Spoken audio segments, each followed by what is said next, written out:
Good morning to everyone. First of all, my heartfelt thanks to ETH and Times of India Group and all you, the captains of industry present here, the organizers, the sponsors, ladies and gentlemen. I think we are on the cusp of making things so different as a country, as an economy, as all of you, as captains of industry for the whole world. Today, as we look at different things evolving, when we talk of supply chain management, when we talk of our economy growing, when we talk of the current situation what we are facing, how are we going to overcome challenges? How are we going to cross the threshold and be the best amongst the best in the world?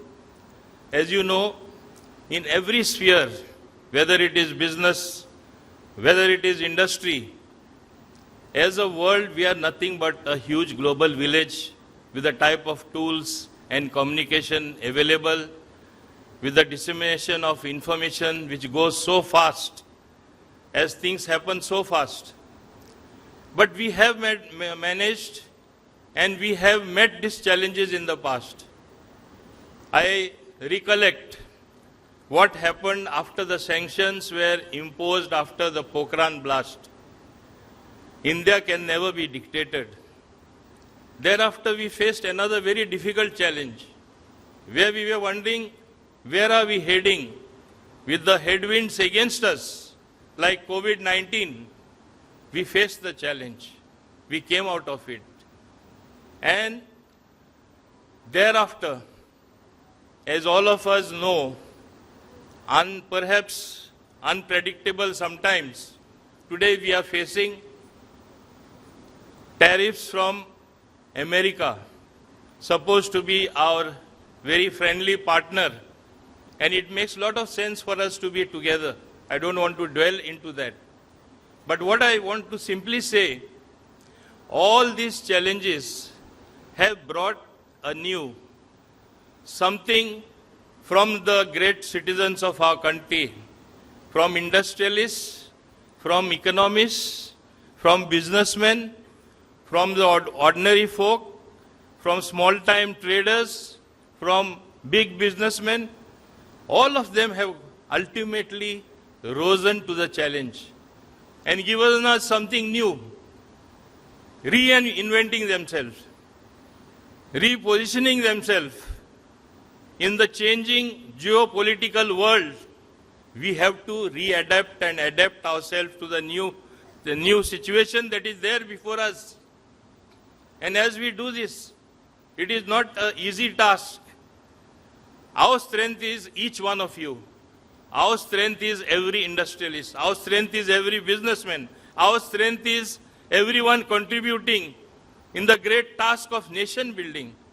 Sometimes we think the task of nation building is left to us politicians, whether you are a prime minister or a chief minister, or whether you are a councillor or a corporator or a sarpanch or a village pradhan.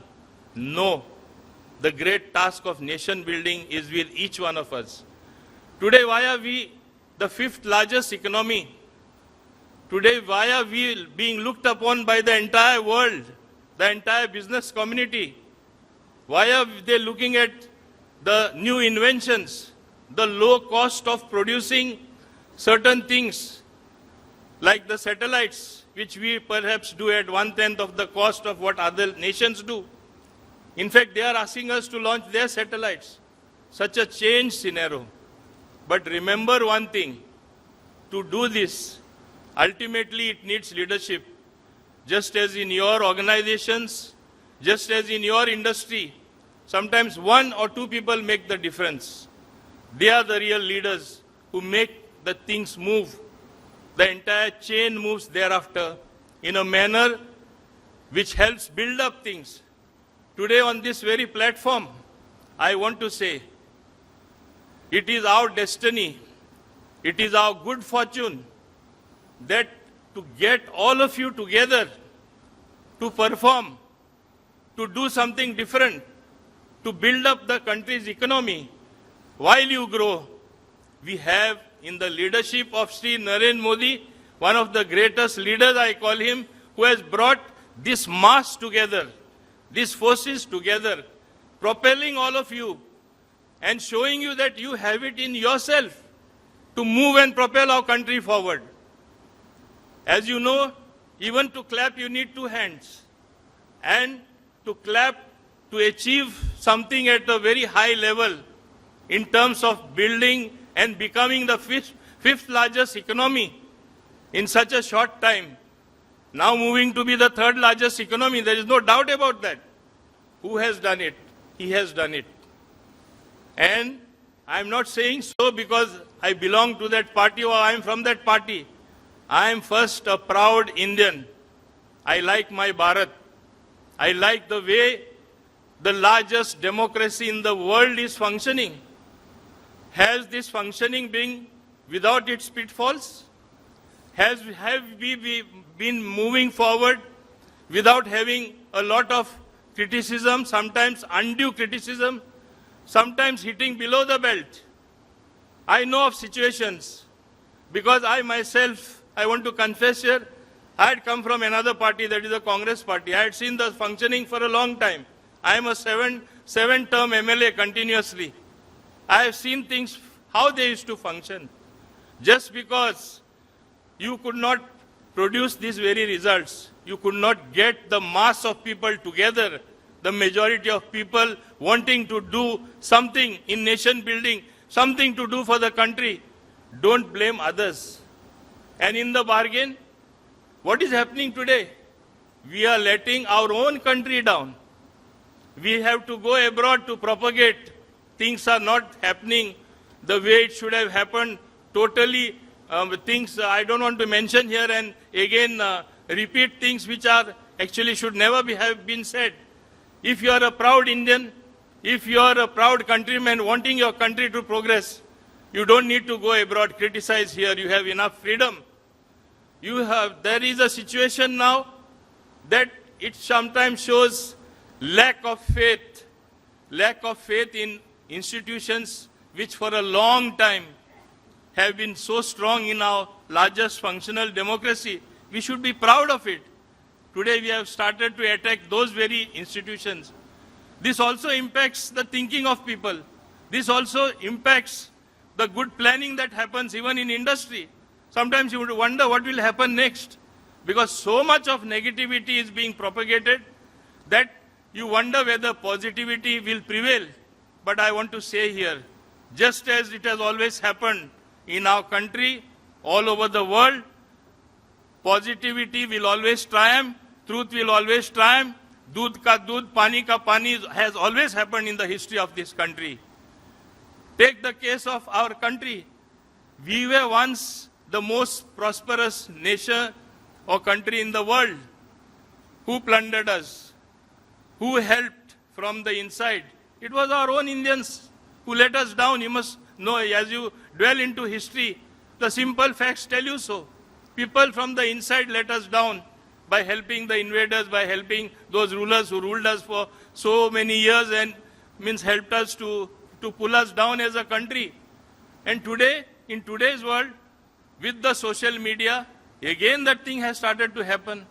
People openly, they have no qualms about doing certain things or even publicly saying. First it was at a premium, even if you to say something wrong, people used to condemn you if you do such a thing. Today it has become as a matter of habit. People are saying it day in and day out. But ultimately, things will settle down and you look at facts. Look at the reforms introduced for all of you. Look at the number of decisions that have been taken where it has helped to open out the economy, open out to FDI, open out to big companies coming and collaborating, all states making a beeline, trying to attract the most valuable industry. And we are leaders today, we are leaders and pioneers in this particular section. And I want to say here, we have today all the states making a beeline. Goa also, we have done quite a few things. I want to mention here, since I am from Goa. We introduced a new industrial policy where everything was made transparent, available on a website, on the digital platform as far as what type of industry is welcome, where land is available, where it is not available. We brought about reform in GIDC, something called Goa Industrial Development Corporation, where 23 industrial estates showed you where land is available. We freed more land, we allowed free transfer of businesses from one hand to another, which previously was not allowed. Again, pointing towards ease of doing business. We brought in a new warehousing and logistics policy. And I'm very happy to be here at this conference where you're talking of supply chain management and logistics. Is there a better place than Goa to manage the logistics from there? COVID taught us a new thing. What did COVID teach us? That you can work from home. And your corporate offices, as I would all like to invite you from this forum, when I speak to industrialists, wherever I go, I tell them, you can do business anywhere in the world, whether in a country abroad, whether in any state. They are forthcoming, they are welcoming, they offer you so many incentives. But there is nothing more than doing business with pleasure. In Goa, you can do business, you can work hard the whole week, and you can relax at the weekend or end of the day. So Goa, it is doing business with pleasure. And I look forward to the day when my state, located in a very strategic location, we have two ports. No, we have one of the most natural ports, Marmagua Port Authority. We have two airports, one in the north, that is the Manohar International Airport, which is newly launched 3 years ago. And then we have Dobolim International Airport, which is located in the south. So one airport in the north, one airport in the south. Dobolim is the constituency from where I hail from where I have been elected 7 times continuously. I look forward towards only one dream. If a country, it is a country, I don't want to copy anybody, but I'm just mentioning 2 countries, Singapore, Dubai, what were they? Just mounds and mounds of sand. Today, how it has transformed. I look forward to a dream. In my part of Goa and my part of the western region, Goa can turn into a largest logistical hub for warehousing and logistics. That is, I look forward to. I look forward to a situation, more corporates come and set up their headquarters there. We would be willing to welcome you with open arms. What happened during COVID-19 was so many good thinkers, writers, producers, businessmen, they came to be safe away from COVID. They rented out houses, they bought places, and they stayed there. After the habit of that isolation of a couple of years, today they are residents of Goa, and more people are coming. Of course, this leads to another problem. They say, oh, we are becoming a minority, people from outside are becoming a majority. This thing happens elsewhere as well. It happens in countries as well. So this is not something what you have to give too much heed to. We are such a country, we are, as I call it sometimes, with people talk of success of some smaller countries, just 1 or 2 small things they achieve, wow, that country has done this. Are you forgetting that India, you are like a combination of so many countries put together?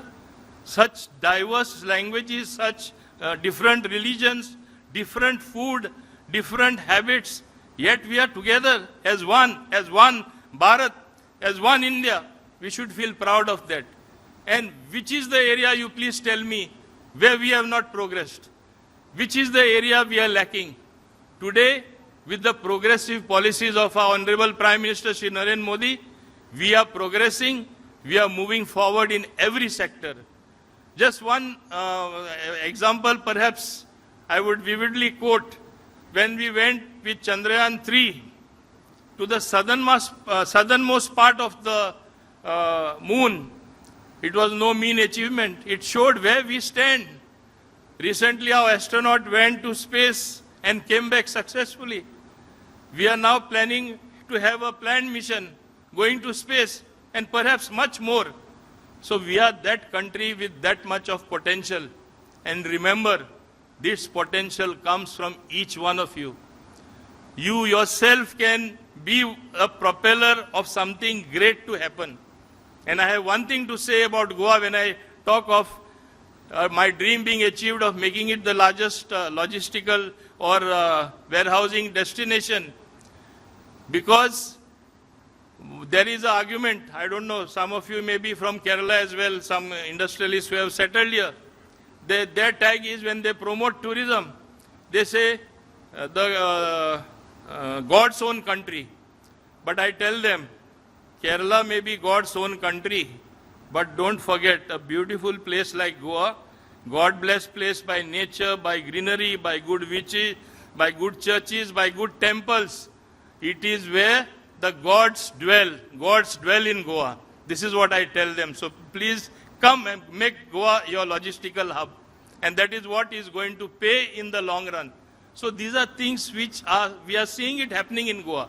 But of course, as you know, when you have a lot of good things happening, the bad things also sometimes creep in. And today we have the social media platform. Instead of being used for very positive things, you also must be encountering the same thing. Overnight you have some people becoming editors, forget being chief reporters and all that. They propel and they propagate whatever they want. And sometimes you wonder, this is the truth or confusing the minds of the people. But ultimately, the truth comes to the fore and people realize that this is not to be taken too seriously. They themselves will lose credibility. It will take time. And that's why at ETH function, when I am present here, I am very happy to be amidst you, expressing my thoughts. I have great dreams for my country as well.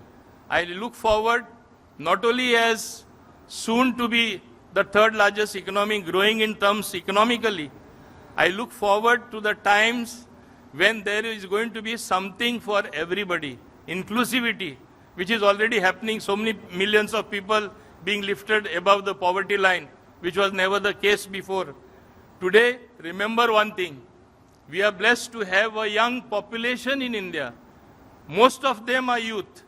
The challenge before you should be, how are we going to channelize this energy in the great task of nation building? And that is what is the key. How you are going to utilize them. You have to skill them, you have to upskill them, you have to train them with the new challenges like AI coming. You will lose some jobs, but you will also gain some jobs. People thought that if computers come, there will be no jobs for anybody. All jobs will be done by computers. That never happened. It is ultimately our challenge to use AI to our advantage, to see that we are the best in the world. And we were always the best. Only one last thing what I want to say and I want to remember. India was at one time, Bharat was at one time, really a very strong country. All the knowledge we had. Why did some invaders, only one thing what I very vividly always remember, burn books, knowledgeable books, destroy the infrastructure at the Nalanda University. How many of you know it? Because that was all knowledge. Today, what you talk after great scientific study or great rocket science which is spoken about today, which is propagated today, it was available in books, in texts at that point of time. That was how great our country was. Today, when our Honorable Prime Minister is trying to make efforts to get us to that, in that direction, and show us how great we were, even he is being clobbered. But he is never a person to tolerate such things or take it as setback. He is rather using it as greater stepping stones to more success for our country. And he never looks after success for himself. He wants his citizens to be strong. He wants the country to be strong. He wants our economy to grow. He wants the youth to get good jobs. He wants every woman to be strong. And that's how he has propagated his policies. If I elucidate those policies, even of the central government, it will look like I have come to propagate something of what the government is doing. So I don't want to get in that domain. I would like to end by saying the reforms that we have been introducing stage by stage is already producing results. The reforms that are slowly seeping into your own planning, your own strategic things that you are doing is ultimately going to produce good result. The recent reforms in GST, everyone should have applauded it. Instead, what are some people who will always say something negative? Oh, loss of revenue. What about the mass consumption that is going to take place? What about the money in the hands of the people which is going to come, which is again going to give you some amount of GST in smaller quantums, but at a larger level? This is going to compensate that. I remember I was member of the GST Council for 7 long years, right from the time of its formation. I know what challenges we faced. I was laughed at when I used to say, we will cross 1.5 lakh crore collection per month in the next 2 years or next 1.5 years. People used to mock, oh, 1 lakh pahunchega to bahut ho jayega. Today we have sometimes reached 2 lakhs and on an average 1.85 lakhs crore collection every month. Is that not success for us? Are these not great reforms which have introduced at the most appropriate time to take our country forward so that we really march towards that progress which any nation looks forward to? So this is what we have achieved. Once again, I want to thank all the organizers. Forgive me, except Tapan, I think I have forgotten the other names. Please forgive me if I am not taking your names, but my heartfelt thanks for inviting me and making me part of this program. I was very much keen to attend the program when the word logistics came, and because logistics is something which we deeply need to improve, whether in terms of cost, whether in terms of realigning everything. And today it is possible through a digital platform. With AI at your disposal, slowly but steadily, these things are bound to happen. Just yesterday in Goa, I was there at a maritime conference where Viksit Maritime 2047 program, I was also one of the main speakers there. I also gave them a roadmap and I pointed to them how important it is to also grow in that sector as well. But as I look forward, it is a very happy situation. We are growing almost everywhere in every sphere and nobody can match us because of our sheer size and the type of policies being introduced, the type of strength we have achieved. I need not say after Sindoor, every Indian has got confidence, whether it is China at your border or whether it is Pakistan or somebody else as well. We just don't care. We have reached far above. And that is our confidence, that is our strength, and let us move forward with that same mindset of we being strong. Yes, we can. Yes, you can. Please do it. Take India forward. Take our Bharat country to those levels where perhaps you yourself will not imagine, oh, we have reached here. That is what we should feel. So thanks once again, and I wish all of you all the very best in all your deliberations, and I'm sure you're going to get very good results after a lot of good things coming on the table, deciding what is good for the country, what is achievable, what is practical, and ultimately getting the results. Thank you very much indeed. तुम्ही पळयतात GNH.